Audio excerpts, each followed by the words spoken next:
Let's get that one. Let's get to it. She get tangled up with Caitlin Clark. Caitlin Clark ain't going for none of it. Caitlin Clark ain't going for none of it. DeWanna Bonner running her mouth per usual. Running her mouth per usual. Trying to act tough. Trying to act tough. Trying to act tough. Sometimes the box score tells you who won.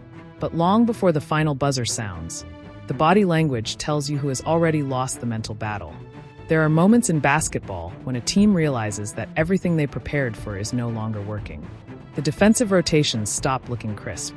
Communication starts breaking down. Veteran leaders begin showing visible frustration. And instead of sticking to the game plan, emotions slowly begin taking over possession after possession. That is exactly what unfolded in this matchup between the Indiana Fever and the Phoenix Mercury. At first glance, many fans focused on the physical confrontations that exploded later in the game. Social media quickly filled with clips of shoving matches, heated exchanges, and technical fouls. But if you only watched those moments, you completely missed what actually caused them. Those altercations weren't the beginning of the story. They were the result of something much bigger. Because frustration almost never appears out of nowhere. It builds. It grows possession after possession until one team simply reaches its breaking point. When experienced veterans suddenly abandon disciplined basketball and start relying on physical intimidation, it usually means something underneath has completely unraveled. It signals that their original strategy has failed, and they're desperately searching for another way to regain control. That is why this game deserves a much closer look. This wasn't simply about one hard foul or one emotional reaction. It was about momentum. It was about adjustments.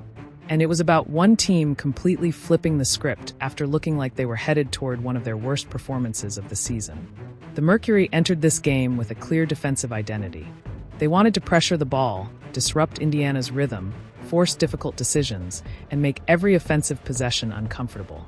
For a while, it worked perfectly. Indiana looked hesitant. The spacing disappeared. The offense became stagnant. Every possession seemed slower than the last. Meanwhile, Phoenix played with confidence, moving the ball, controlling tempo, and forcing Indiana into uncomfortable situations that prevented them from getting into any offensive flow. But championship-level basketball isn't about who starts better. It's about who adjusts better. And once Indiana finally found those adjustments, everything changed. The confidence shifted. The pace accelerated. The Mercury suddenly found themselves chasing instead of controlling. And once that happened, the emotional cracks began showing for everyone watching. Because when a team spends an entire game believing they have control, only to watch it disappear in a matter of minutes, frustration becomes almost impossible to hide. The body language said everything. Hands on hips, animated conversations with officials, players pointing at teammates after defensive breakdowns, veterans trying to manufacture momentum through physicality rather than execution. Those are not signs of confidence. Those are signs of a team realizing the game is slipping away. And what happened next only made those emotions boil over even further. Because before the technical fouls, before the heated exchanges, before everyone started talking about physical basketball, Indiana first had to survive one of its ugliest opening stretches of the entire season. And that opening quarter made it look like this game might be over before halftime. At that point, the Fever weren't simply struggling. They looked completely lost. And that's where the Real story begins. It's tough. Look at this. She want to point in Sophie's face. Yeah, Sophie ain't going for none of that. Sophie ain't going for none of that. We can have a point off. We can have a point off. Ain't nobody scared of your scrawny ass. Yeah, we can have a point off. What you talking about? Look at this. A 17-year veteran that does not want to play a team that has 5 wins. Yeah. If you only tuned into the highlights, you probably came away thinking this game was all about the confrontation between the Mercury and Sophie Cunningham. But that exchange didn't happen in a vacuum. By the time fingers were being pointed and tempers were flaring, Phoenix had already started losing something much more important than possessions. They were losing their composure. Watch the sequence carefully. Players aren't just reacting to one isolated play. They're reacting to everything that had happened over the previous several minutes. Defensive assignments were beginning to slip, transition coverage wasn't nearly as sharp, and every Indiana basket seemed to increase the frustration on the other side. That is why those emotional moments matter. They reveal what is happening beneath the surface. Veteran teams rarely become emotional when they are comfortably in control of a game. They become emotional when they feel momentum slipping through their fingers and can't find a way to stop it. But before Indiana ever seized that momentum, they had to survive a disastrous start that looked painfully familiar to anyone who has followed this team all season. The opening 10 minutes were nothing short of alarming. Everything that could go wrong seemed to go wrong. The Fever struggled to create clean looks. The offense stalled almost immediately, and every possession felt rushed. Instead of attacking with confidence, Indiana looked hesitant, almost as if they were waiting for someone else to make the first big play. Phoenix recognized it instantly. Their defenders crowded the passing lanes, pressured the ball handler from the moment she crossed half court, and forced Indiana to operate much farther away from the basket than they wanted. Every pass became more difficult. Every screen was met with physical resistance. Every offensive set seemed to end with a contested shot late in the shot clock. It wasn't just good defense.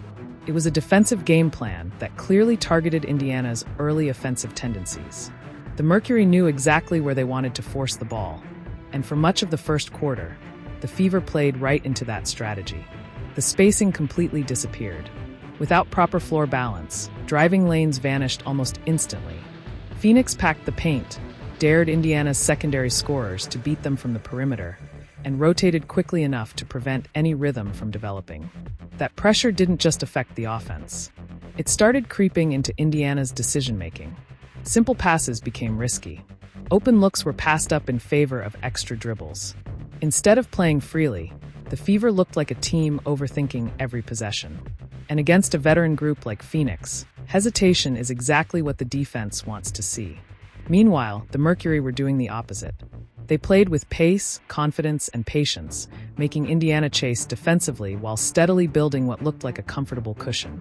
Every stop energized their bench, and every missed Indiana shot reinforced the feeling that this game was heading in one direction. From the outside, it looked like Phoenix had complete control. The body language reflected it. The communication was sharp. The energy was high. The confidence was obvious. On the Indiana sideline, however, the mood couldn't have been more different. Players searched for answers. Coaches gathered during every dead ball trying to settle the group down. The offense simply couldn't find any rhythm, and with every empty possession, the pressure continued to build. It felt like the type of first quarter that can completely derail a team before the game has even settled in. And if things had continued at that pace, the conversation after the final buzzer wouldn't have been about resilience or adjustments. It would have been about another disappointing collapse and serious questions surrounding Indiana's offensive identity. But basketball games often turn on just a handful of possessions. Sometimes all it takes is one made shot, one defensive stop, one player refusing to let the game slip away. That's exactly what happened here. Because after looking completely overwhelmed during the opening stretch, Indiana suddenly found the spark that changed everything. The momentum shifted, the confidence returned, and from that point forward, it almost looked like a completely different basketball team had taken the floor. Just when it seemed the Fever were headed toward one of their most embarrassing losses of the season, everything changed in the span of just a few possessions. First quarter is an indictment on Stephanie White. It is ridiculous. It's embarrassing. You score 6 points in a first quarter with Caitlin Clark, Kelsey Mitchell, and Aliyah Boston on your team. That is a fireable offense. And what happens? The Indiana Fever are getting destroyed in the first quarter. Getting destroyed. They scored 6 points in a whole damn quarter. The first quarter couldn't have gone much worse for Indiana. Scoring just 6 points with a roster featuring multiple proven scorers wasn't simply an off-shooting night. It exposed some real issues with the team's offensive execution. The Fever struggled to create quality looks, the ball movement stalled, and Phoenix had little trouble disrupting everything Indiana wanted to do. Kelsey Mitchell, one of Indiana's most reliable offensive weapons, couldn't find her rhythm early, forcing difficult shots and opening the game just 3 of 10 from the field. With the paint packed and passing lanes crowded, the Fever's half-court offense became predictable, making it easy for the Mercury to stay in control.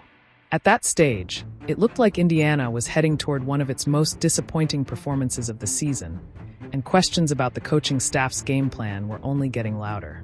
But before we get to the turnaround, we've noticed that nearly 84% of you watching aren't subscribed to Court Queens yet. If you're enjoying these in-depth basketball breakdowns and want to support the channel, make sure to subscribe, leave a like, and share your thoughts in the comments. Your support helps us keep bringing you detailed coverage of the WNBA's biggest stories. Now, back to the game. Everything changed in just a few possessions. Instead of forcing the offense, Indiana finally started playing with better pace and confidence.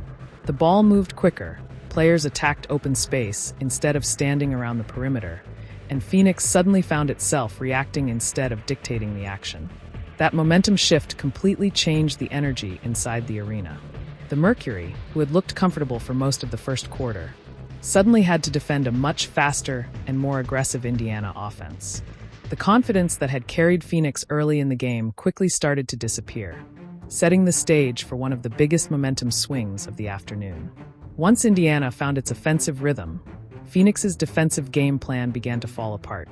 And that's when frustration started replacing discipline. Caitlin Clark was destroying their ass today, embarrassing them.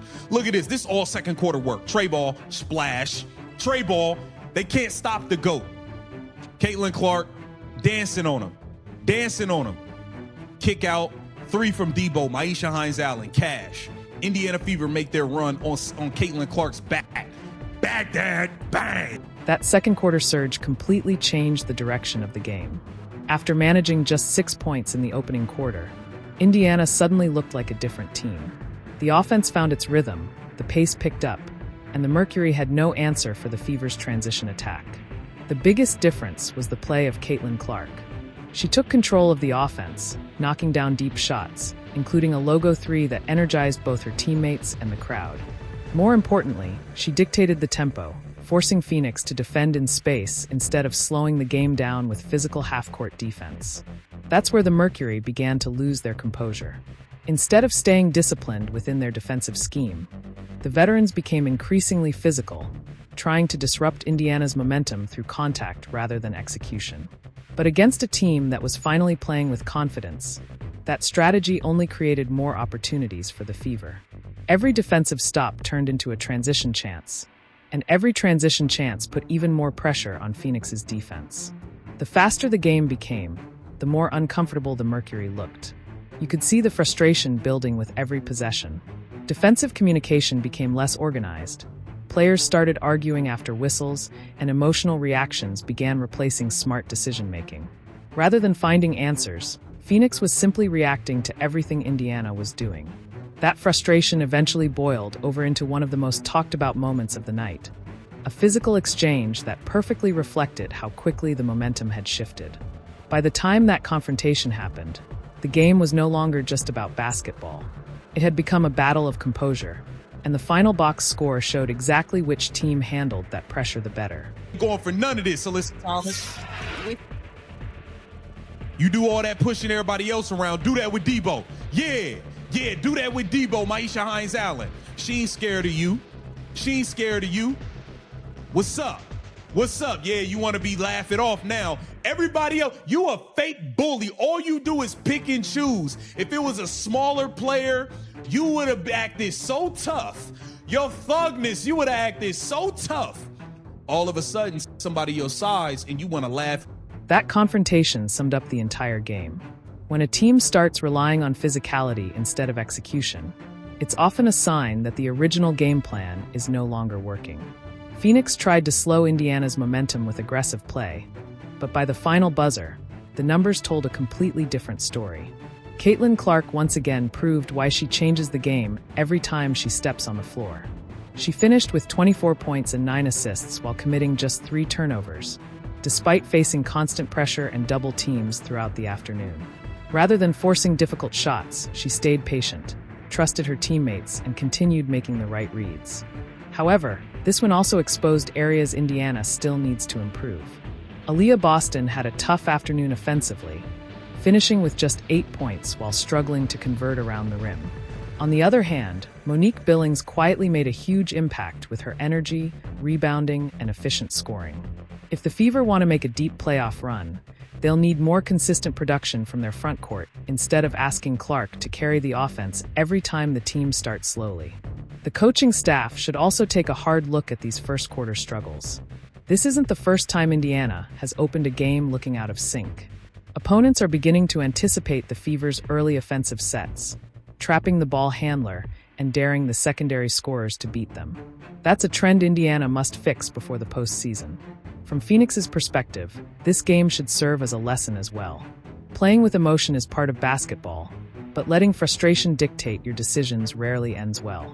The Mercury lost control of both the tempo and their composure, and Indiana took full advantage. Looking at the bigger picture, this game also reflects how quickly the WNBA is evolving. Teams built around pace, spacing, and long-range shooting are forcing opponents to defend differently. Physicality will always have a place in the game, but discipline and execution remain the biggest difference between winning and losing. Now we want to hear from you. Do you think the league needs to be tougher on these physical altercations, or was this simply playoff-style intensity? Share your thoughts in the comments below. And if you enjoyed this breakdown, don't forget to like the video, subscribe to Court Queens, and turn on notifications so you never miss our latest WNBA analysis. Thanks for watching, and we'll see you in the next one.